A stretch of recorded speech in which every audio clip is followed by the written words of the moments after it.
Sapu hidup nih kacau sekali. Sejauh dari Tuhan, seburuk dan setra layak. Kayaknya setra pantas ke gereja. Hatra mau lagi. Hatra mau pergi ke orang-orang yang suka kumpul puji Tuhan. Saya di rumah saya, di kamar. Fix. Kak Yola. Putri kok ngapain? Firman Tuhan. Maksudnya? Kakak harus dapat tegur, dapat pukul dari firman Tuhan. Karena di dalam firman Tuhan itu selalu ada harapan buat keputusasahan kakak. Gitu. Oke, tunggu opening dulu kakak. Hai guys, kembali lagi di Kita Pondok Podcast. Lepas nafas, Tarik nafas, buka mata. Saya Lanti Wirano. Dan saya Putri Tesalonika Yegrim. Oke, seperti yang tadi Putri bilang, kali ini kita akan bahas tentang perintah firman Tuhan atau perintah Tuhan yang buat tong mata bercahaya. Yes. Tapi sebelum itu Putri apa kabar? Puji Tuhan baik. Kakak apa kabar? Kakinya terasa sakit loh. Tidak, baik-baik saja ya. Oke. Masih utuh. Oke. Tapi sebelum kita membahas, tanya-tanya dulu nih. Minggu lalu sudah buat belum firmannya ya? Oke. Putri. Ya Kayla. Minggu lalu kan kita membahas tentang pesan penuh pengharapan ya. Itu di 1 Petrus 1 ayat 22-25. Apakah engkau sudah melakukannya? Asik? Kau sudah buat kan tidak? Sudah buat Kak. Puji Tuhannya. Spill dong. Oke. Jadi mungkin untuk yang minggu lalu namanya juga kan pesan pengharapan. Dan kalau kakak dan teman-teman dong masih ingat, saya ada bilang di episode lalu, tong harus coba jadi pesan pengharapan buat orang lain toh. Maksudnya yang sudah terima Yesus, sudah tinggal dalam firman, begitu saja, tapi ya harus kasih tahu kalau ada pengharapan di dalam Yesus. Jadi kalau dari saya sendiri, saya ada ketemu, saya punya bestie yang baru balik dari US. Tong ini pokoknya kasih habis waktu sama-sama, baru sharing-sharing. Ya adalah kekhawatiran yang dia punya gitu. Jadi ya saya bantu untuk kasih tahu pengharapan dari Tuhan. Kayak begitu. Bukan hanya ke dia saja sih, ke banyak teman-teman yang saya ketemu. Ada beberapa teman juga, tidak sih, cuma satu saja. Yang dia ulang tahun baru-baru kemarin juga. Dan saya coba untuk firman yang saya dapat terus sampai di situ saya, tapi saya kasih tahu. Bukan karena saya pintar, tapi karena Tuhan memang mampu. Kayak begitu sih Kak. Yang saya bantu untuk yang saya bantu gimana sih? Yang saya berusaha supaya saya diri ini bisa jadi bisa menyampaikan apa yang Tuhan kasih ke saya untuk jadi pesan pengharapan ke teman-teman dorang yang saya ketemu siapa saja sih Kak. Begitu luar biasa Tuhan Yesus. Bagaimana dengan Kakak Yola? Kakak Yola sudah terapkan yang tong bagi di episode yang lalu Kak? Ya. Saya mempraktekkan itu dengan saya punya diri sendiri. Jadi memang minggu kemarin itu minggu yang cukup sibuk.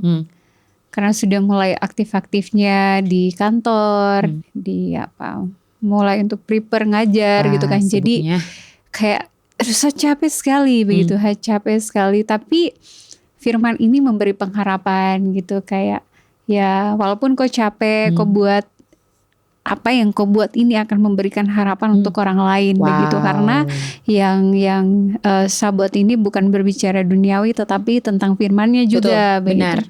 Jadi itu memberi harapan. Jadi kayak capek ini walaupun secara fisik capek tetapi secara roh itu memberi pengharapan ke saya gitu. Dan juga memang ada beberapa kali sharing dengan teman-teman ya, dan saya share tentang hal ini ya. Segala sesuatu Yesus sudah selesaikan di kayu salib. Wow. Makanya ada harapan untuk kita semua orang percaya. Betul. Jadi kau punya masalah, kau punya beban hidup, semua sudah selesai. Jadi kita yang ada di dunia ini, mari kita terus lakukan apa yang Dia mau dengan terus berharap ke Yesus sepenuhnya. Putri, ini kan berbicara tentang pesan Tuhan supaya pesan atau perintah Tuhan supaya bikin kita punya mata yang gelap ini bisa bercahaya terbuka, mata rohani terbuka begitu. Dari Mazmur 19 ayat 8 sampai 15 ya. Jadi melalui firman ini kita semua disegarkan. Tapi kalau melihat kehidupan sehari-hari ya, aktivitas sehari-hari ini yang buat kok itu rasa, setelah kok buat itu tuh kok kayak rasa seger bukan ongger ya. Yang rasa seger begitu. Apa? Kok lari kah? Kok main bola, olahraga, kok shopping, atau kok bawa motor putar-putar sentan ya? Exactly. Asik. Iya, betul kakak. Bawa motor sih, iya? putar-putar sentani, betul. Tapi lebih ke arah pergi ke pinggir-pinggir danau, bawa motor. Oh, kayaknya kita sama ya. Iya, Oke. pinggir danau ya. Pecinta-pecinta sunset. Iyo kakak, biasanya. Tapi dulu sebelum kenal firman, saya lebih jalan bawa motor. Tapi ya bawa-bawa aja supaya sapu hati bagaimana gitu. Tapi sekarang lebih ke arah ditambahkan Tuhan lagi hikmatnya untuk bawa motor. Tapi sambil merenungkan apa yang Tuhan buat untuk orang-orang di sekitar. Atau bahkan ke pinggir danau sambil baca-baca kitab suci. Bikin-bikin konten yang ada firman-firman Tuhan begitu sih kakak. Oh, wow. Kalau itu rasanya kayak segar. Karena buat sesuatu yang tetap itu Tuhan mau sih. Kayak gitu sih. Kalau kakak? Ya saya juga begitu sih. Makanya kalau pulang kantor biasanya ambil waktu beberapa menit gitu untuk keliling ya toh danau supaya saya punya mata ini segar gitu. Karena udah capek sekali toh duduk depan laptop gitu. Jadi kayak butuh penyegaran dengan melihat pemandangan yang cantik. Apalagi Papua ini terlalu cantik untuk tidak pergi keluar rumah. Toh. Tapi itu kan berbicara tentang punya kehidupan sehari-hari. Dan menurutku apakah waktu kita membaca firman juga itu menyegarkan kita enggak? Sangat sekali. Sangat sampai mau. Iya, sangat menyegarkan. Dulu tuh saya pikir ukuran untuk bikin sapu jiwa yang ada putus-putus asa itu bisa segar adalah es krim atau dapat uang kah gitu untuk bikin diri segar. Tapi sekarang berbeda. Jawabannya lebih ke arah firman Tuhan kakak. Makanya yang sekarang kan bisa bawa motor. Dulu tidak bisa bawa motor. Jadi sekarang pas bisa bawa motor ya saya pergunakan dengan baik untuk bisa pergi ke tempat spot-spot yang dekat alam. Macam kayak dekat pinggir danau tadi kasih tahu kakak. Tapi sambil buka firman lebih ke arah karena saya sering buka, bukan mau sombong, tapi maksudnya saya juga belajar. Maksudnya kenapa saya bawa Alkitab kecil ini kemana-mana, karena saya tidak bisa hafal, justru saya harus bawa, begitu. Dan saya juga tulis di sini ritme itu. Sebetulnya ada baca saya juga, tapi kayaknya tak lepas supaya saya ingat untuk baca di mana saja. Karena dia ukuran hampir-hampir mirip kayak tong punya gadget begitu. Jadi saya mengucap syukur ada teman yang hadiahkan saya ini. Jadi pas saya baca itu kan sering dibuka, saya kasih tanda-tanda untuk Tuhan punya janji-janji toh. Nah itu biasanya ke pinggir danau, saya sambil baca Tuhan pu kata-kata, lihat ke langit, lihat ke semua-semua, macam kayak Tuhan sebesar itu. Dan lewat kata-kata ini juga semua-semua ada begitu loh kak. Kayak Yohanes 1 bilang toh. Jadi dia berdampak besar untuk kasih segar sapu jiwa, karena akhirnya Sang Pencipta yang menciptakan alam yang besar yang sada nikmati itu sendiri. Dia berkata ke saya sini kalau ada masa depan lewat dia pu janji-janji. Jadi itu menyegarkan jiwa yang sudah ada harapan gitu. Biar lagi kantong kering, kanker. Tapi kayak dia bilang Tuhan, manusia juga Tuhan yang kasih cipta toh, kasih hikmat toh. Jadi ya tong punya ukuran kebahagiaan, penyegaran diri ya itu semata-mata hanya dari materi di dunia ini, tapi memang sesungguhnya itu kembali ke dia kata-kata yang bikin sapu hati segar gitu kakak. Setuju. Betul, karena akhirnya yang menciptakan dia bicara sendiri kalau saya tanggung kok sampai di kupu akhir hidup, bahkan selesai hidup gitu. Kakak sendiri menurut kakak memang firman itu menyegarkan kah? Sangat, karena kalau ingat yang beberapa minggu lalu firman Tuhan itu hidup toh. Dia membuka saya punya pikiran, saya punya jalan yang buntu, dikasih jalan keluar tuh. Dan saya punya aktivitas sehari-hari itu kan jurnal ya. Salah satunya jurnal. Jadi memang saya selalu tulis apa yang saya belajar.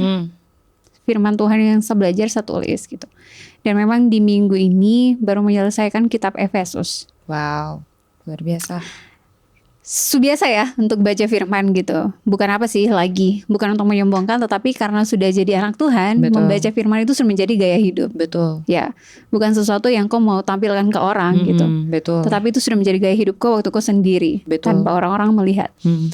Jadi saya tulis tuh ayat-ayatnya ulang, tetapi versi saya. Versi saya begitu yang saya mengerti dari saya punya pikiran gitu. Contohnya kayak ada kata-kata yang bilang saling membantulah kamu. Jadi situ saya tulis, Yola kau harus saling membantu dengan orang lain. Jadi pakai saya punya kata-kata yang saya bisa mengerti sendiri dengan sederhana. Wah, bisa dicontoh itu buat tong semua. Ya, dan itu membantu saya sekali, sangat membantu saya sekali Put. Jadi biasanya tuh kan saya punya buku jurnal tuh besar gitu kan, kayak gini. Ini saya cari yang memang model yang kecil gitu kan, seperti kau punya Bible. Supaya ya mudah aja gitu toh bawa kemana-mana. Dan waktu saya dalam keadaan yang memang agak sedih, saya baca ulang tuh awal saya punya jurnal. Oh iya, saya harus buat ini gini. Jadi kayak saya bilang, firman Tuhan bilang Yola harus buat ini. Pap kayak gitu. Dan itu sangat menyegarkan sih buat saya Put. Keren. Membantu saya untuk terus berharap penuh sama dia. Keren. Dan membuka saya punya mata yang tadi tak tutup dengan banyak sekali balok di mata ini. Jadi tak buka toh perlahan-lahan dan bersih gitu. Karena baca firmannya. Wow. Firmannya menerangi sampai di mata kayak gitu. Dan mata ini bisa melihat hal-hal yang buruk. Dan kita bisa masuk ke situ untuk buka itu supaya cahaya masuk begitu. Betul. Ya, jadi saya melihat juga dari setiap firman yang kita baca, saya juga secara pribadi bahwa ya sama dengan Putri duduk lihat langit dan sebagainya gitu kan. Memang itu apa ya? Cakrawala aja memuliakan Tuhan gitu. Langit menceritakan kemuliaannya gitu kan. Jadi betul.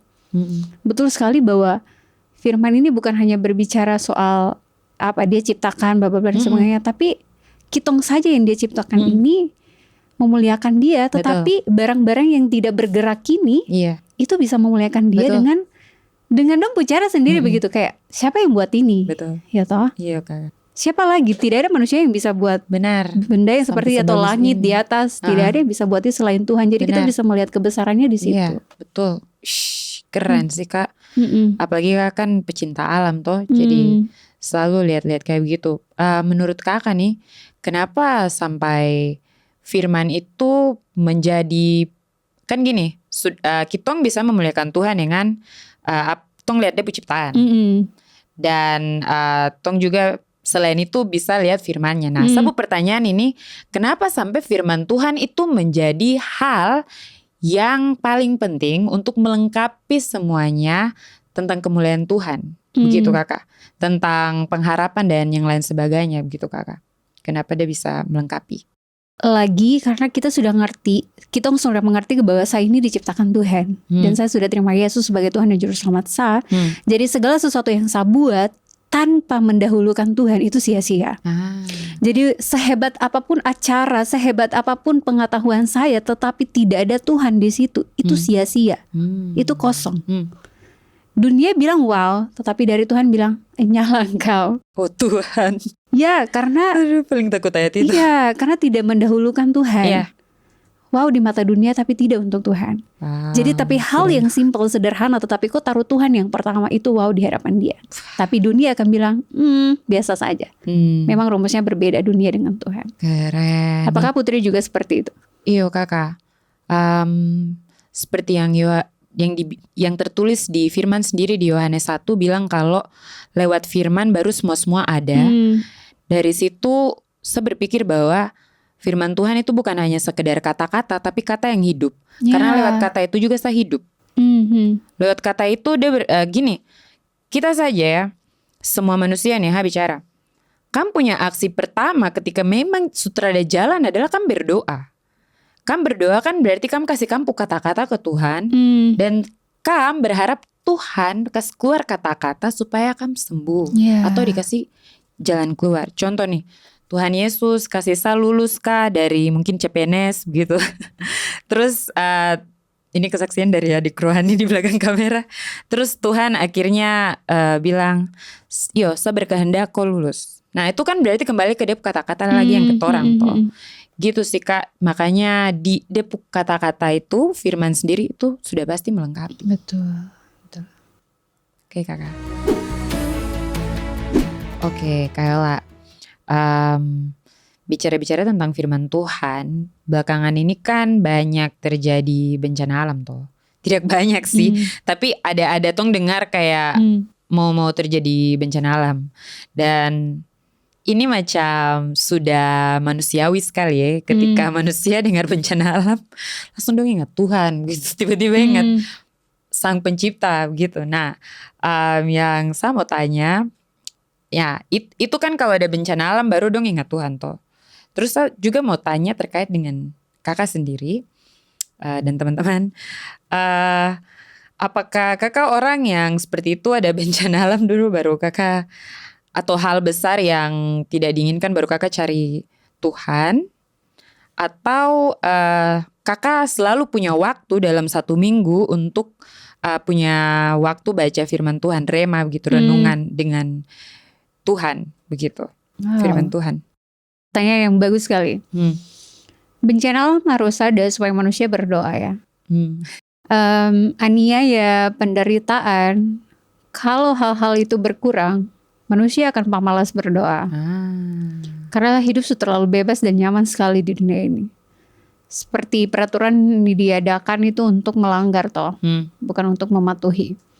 Lalu bagaimana dengan firman Tuhan? Ada banyak sekali perintah Tuhan di situ. Apakah kita harus melanggar ya? Itu menjadi suatu perenungan pribadi sih. Tapi itu, kalau aniaya, penderitaan itu berkurang bahkan tidak ada, manusia akan malas sekali untuk berdoa sama Tuhan. Jadi saya pikir Tuhan izinkan itu terjadi supaya manusia rajin berdoa.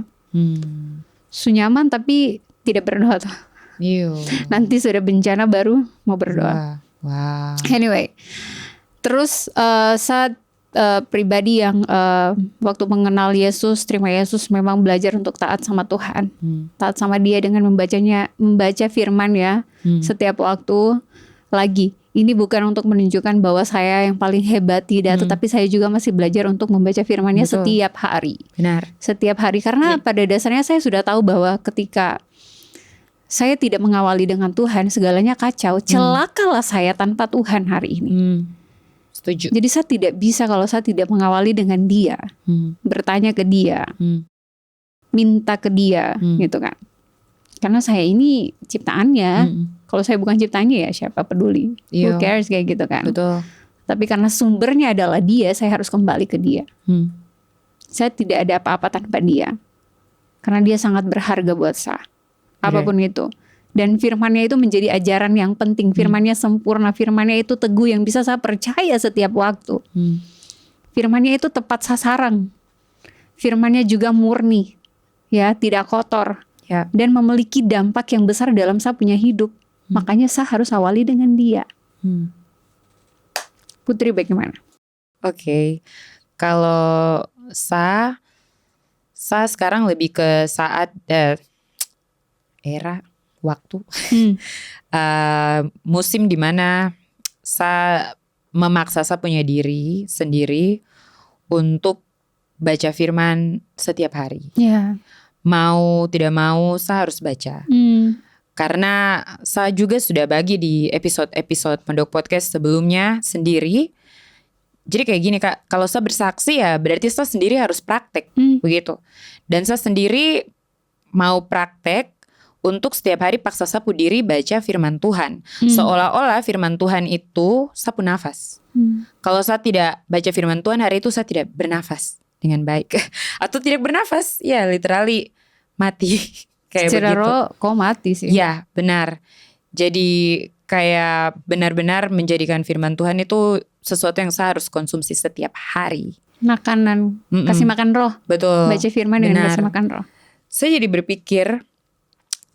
pokoknya yang tentang bencana alam dan bagaimana manusia lari ke Tuhan hanya pada saat ada hal-hal yang kurang enak di dong pu hidup baru dong cari Tuhan. Itu saya setuju dengan kakak. Seharusnya tidak boleh seperti itu. Seharusnya dalam setiap saat tong harus melibatkan Tuhan. Mau itu ups and down, mau itu senang, terasa senang, ya harus ada Tuhan sama-sama di situ. Begitu. Dan tentang waktu dengan Tuhan lebih pikir bagaimana ya bilangnya.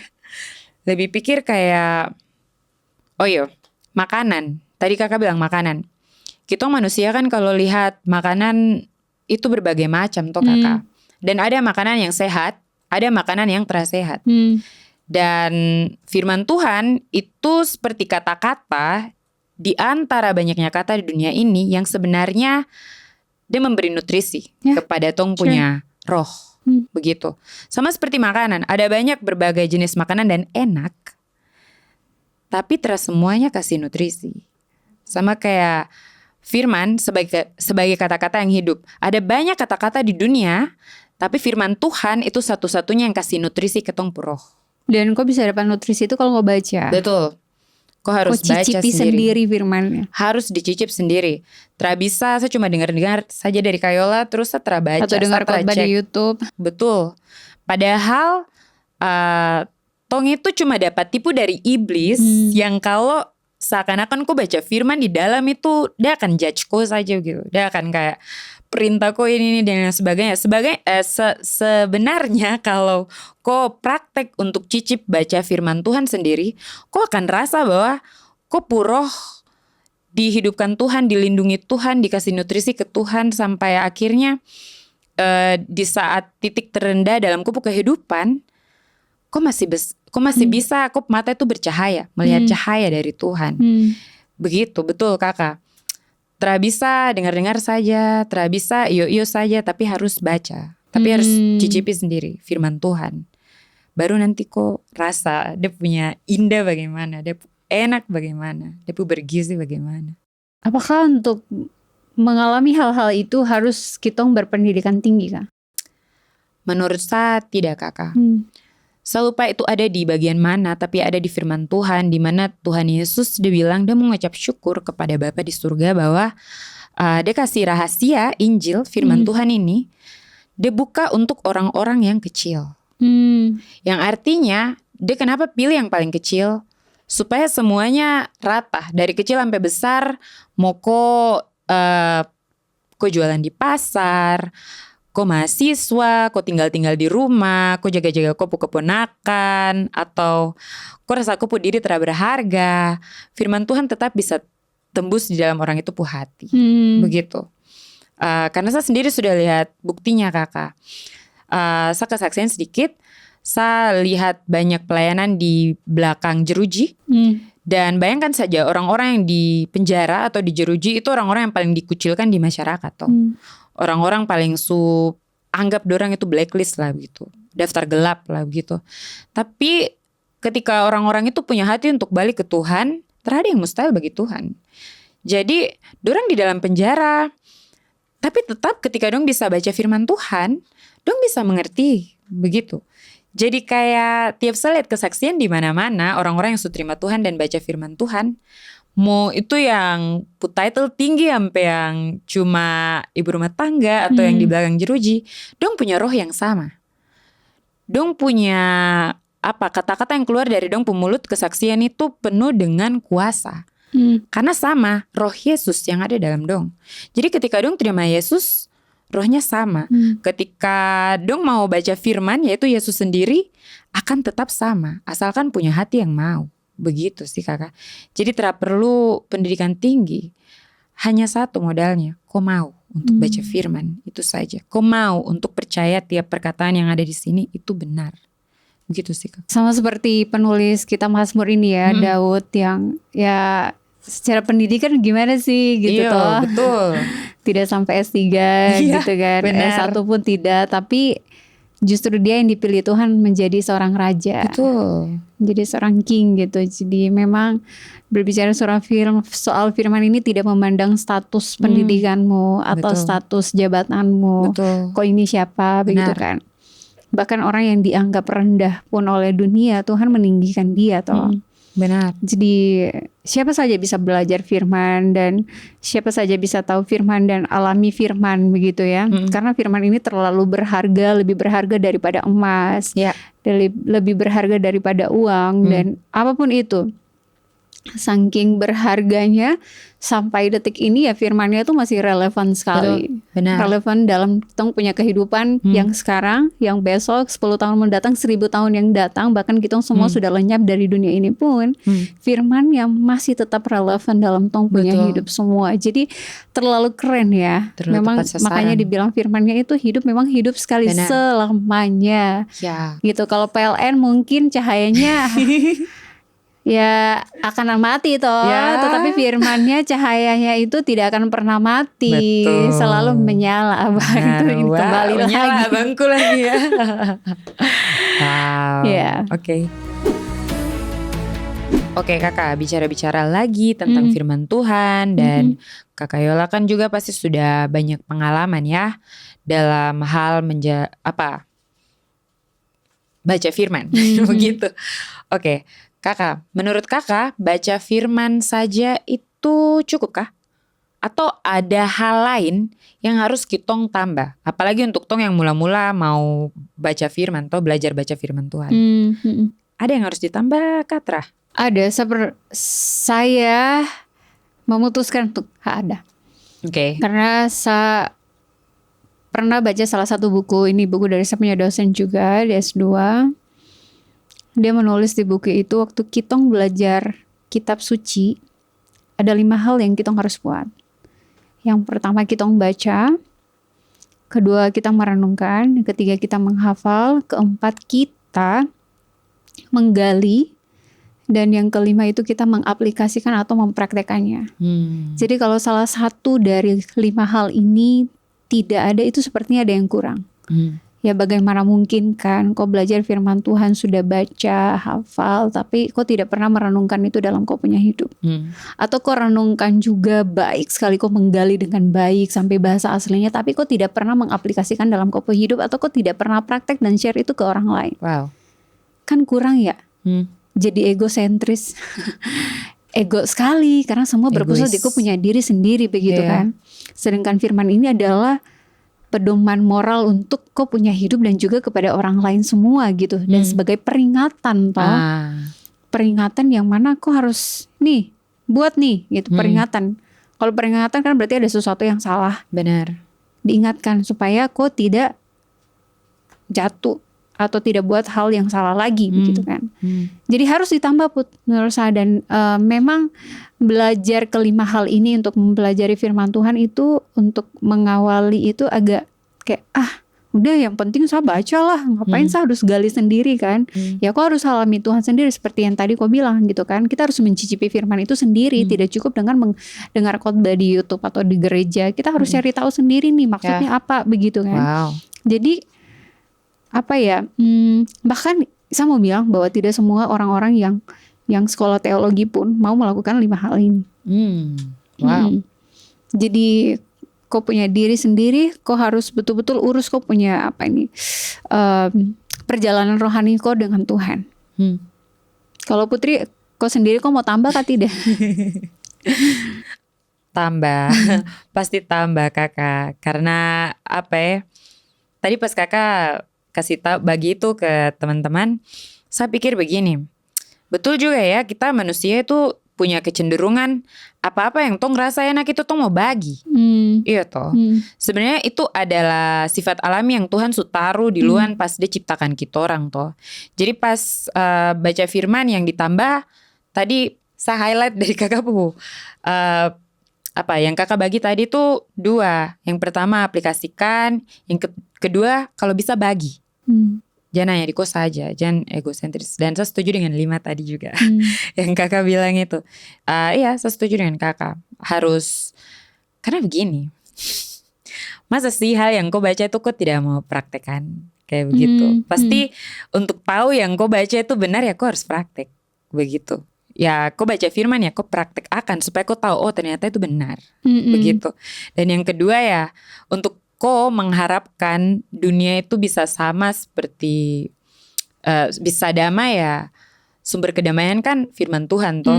Ya kau harus bagi ke dong. Kau harus kasih tahu pedoman cara untuk berdamai itu bagaimana. Begitu. Kayak ini yang saya alami sendiri dan teman-teman lain alami ketika tong terima Yesus dan tong coba untuk baca firman dan berkomunitas di dalam Tuhan. Kitong selalu punya kerinduan seperti Iji. Saya mau ini hanya saya ya. Saya sahabat-sahabat ada, tapi dong tahu kalau Tuhan itu seasyik ini loh. Tuhan Yesus itu bisa diajak asyik begitu. Tapi asyik di dalam terang Maksudnya bukan dosa-dosa asyik. Jadi asyik tuh maksudnya kayak Melayu Papua apa? Menyenangkan gitu. Pokoknya maksudnya Tuhan Yesus itu terasa membosankan itu. Dia bisa tong ajak have fun lah gitu tuh bahasa Inggris juga. Jadi kayak mau sampai di saja. Saya mau kasih tahu ke teman-teman yang selama ini maksudnya yang saya rasa dong punya keasyikan itu sebenarnya hanya bikin dong terjerumus toh. Kedorang kalau kamu juga bisa kok melihat punya mata yang bercahaya yang kayak saya. Maksudnya bukan sama mata bercahaya, sama mata bercahaya karena Tuhan Yesus yang sebenarnya kok bisa lihat dunia itu punya banyak warna di dalam Tuhan. Begitu. Jadi kayak setuju tadi. Betul. Jadi panjang sekali ya bilang. Tapi intinya begitu. Benar berarti. Dan salah satu tadi kan saya bilang menggali ya. Menggali. Seperti kalau kita membaca ini di Mazmur ini 19 di ayat berapa nih? Ayat 14 di situ kan firman Tuhan bilang lindungilah hambamu juga terhadap orang yang kurang ajar. Nah kalau kita membaca ini kan kayak oke, supaya Tuhan melindungi kita dari orang-orang yang jahat, yang kurang ajar kayak gitu kan. Tapi ternyata ini maksudnya melindungi kita dari pikiran dan hati yang kurang ajar. Maksudnya dari kita punya hati dan pikiran yang kurang ajar. Jadi bukan dari orang lain, tetapi dari kita punya pikiran ini yang jahat ini supaya kita tidak melakukan hal jahat itu. Jadi ini berbicara tentang kita punya diri sendiri. Makanya penting sekali untuk menggali setiap firman yang kita baca supaya kok terasa betul, harus digali. Iya, apalagi cuma dengar saja, main terima-terima saja, nggak gali toh. Benar, nggak mendalami sendiri begitu. Benar. Jadi seperti itu Putri. Dan apakah kau pikir bahwa kita punya pikiran ini bisa ditangkap oleh orang lain? Dan apakah kau pikir Tuhan tahu kau punya isi hati? Tidak bisa sih, orang lain tidak bisa tangkap sapu pikiran. Selama saya hidup itu yang saya lihat paling kan cuma tebak-tebak, tapi tepat itu manusia. Tapi kalau Tuhan dia tebak-tebak, dia langsung tahu kalau sapu hati bagaimana. Jadi ya Tuhan Yesus tahu. Tuhan Yesus tahu saya punya isi hati bagaimana. Begitu.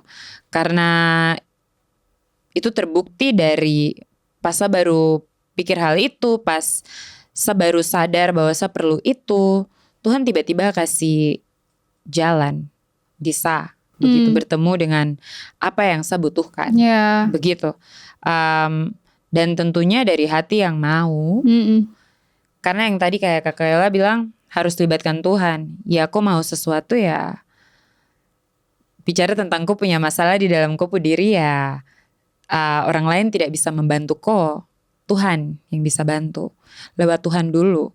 Karena adanya orang-orang pun itu kan karena ada Tuhan Yesus. Ada Tuhan yang ciptakan orang-orang sampai tong bisa akhirnya ketemu dengan orang-orang itu dan Tuhan pakai dorang untuk bantu torang. Tapi kan kadang manusia, sapun dulu sebelum komitmen hidup di dalam Tuhan, selarinya ke manusia. Selari ke yang diciptakan dulu. Setelah lari ke yang pencipta. Setelah lari ke yang menciptakan. Tapi sekarang apa-apa selari dulu ke bos besar di atas. Tuhan Yesus di atas. Jadi kalau sudah ada masalah ini langsung kayak pikir tidak lari ke manusia, harus lari ke atas langsung. Kayak gitu. Karena kalau lari ke atas sudah pasti di bawah aman. Gitu. Tapi kalau lari ke bawah duluan tidak aman. Betul. Iya, seperti itu sih Kayla jawabannya ya. Kalau cari jawaban di dalam masalah larinya ke Tuhan duluan, jangan ke manusia. Oke. Saya mau tambahkan sedikit di sini. Orang-orang kan tidak akan pernah tahu pikiran dan hati kita itu seperti apa. Jadi kalau kita belajar firman Tuhan dan hanya simpan sendiri, bagaimana orang mau tahu kalau kita tidak pernah bersuara toh? Justru harus dibagi. Iya, makanya kau harus bersuara supaya orang-orang tahu supaya orang tahu siapa itu Yesus, ya. Apa yang kau pelajari kau share ke orang begitu. Dan saya belajar itu untuk share ke siapa saja yang saya ketemu, entah lewat sosmed, lewat face to face langsung kayak gitu. Orang-orang tahu tentang Yesus melalui kau punya ucapan yang Tuhan sudah berkati kau pemulut untuk memberkati orang begitu. Jadi jangan simpan sendiri. Even kau punya masalah yang kau hadapi itu, ya penderitaan yang kau hadapi itu, kau harus menyuarakan ke semua orang dalam tanda kutip supaya Tuhan melihat bagaimana, supaya orang-orang melihat bagaimana Tuhan bekerja mendatangkan kebaikan untuk kau punya hidup dari setiap masalah yang kau hadapi. Betul. Ya kan? Ya. Memang mungkin terlihat aib sekali ya membagikan persoalan pribadi, tetapi orang-orang tidak akan pernah tahu kau pernah melalui masalah yang besar seperti itu. Toh, kalau kau bilang itu ke orang lain, orang dengar, dan tahu kenapa bisa melewati itu. Betul. Karena apa? Karena Yesus. Ya, betul. Jadi jangan simpan sendiri Yesus dalam hatimu, tetapi mari share itu ke orang lain supaya semua orang di dunia ini tahu siapa itu Yesus. Wow, luar biasa sih. Jadi firman itu buat tong punya alasan untuk terlihat harapan. Firman itu buat tong punya alasan untuk lihat kehidupan gelap. Tong akan selalu lihat terang. Ya. Dan di dalam Tuhan, ketika kau bagi kau masalah, yang kau lihat sebagai masalah, Tuhan lihat itu sebagai berkat untuk orang lain. Begitu toh kakak. Betul. Jadi mari kita menjadi kitab terbuka bagi semua orang. Oke guys, Putri dan semuanya, setiap apapun yang kamu dengar dari kita, jangan lupa untuk share ke semua orang ya. Betul. Kita punya podcast ini ada di YouTube ya. Kalau teman-teman nonton di YouTube, jangan lupa untuk subscribe, Subbreaker, ya. komen, like di situ dan share ke semua orang, ke tante, mama, siapa lagi? Musuh, yang kamu anggap musuh, ya. Ke siapa saja yang Tuhan sentuhkan di grup-grup WhatsApp lah gitu. Ya. Dan juga kita punya podcast ini ada di Spotify, ya, betul. Spotify. Dan juga ada potongan-potongan video pendek, ada di Instagram, ada di TikTok. Itu aja sih. Pokoknya YouTube, TikTok, Instagram, Spotify. Dan terima kasih buat teman-teman yang selalu komen, like, dan share, dan juga setia untuk menonton kami.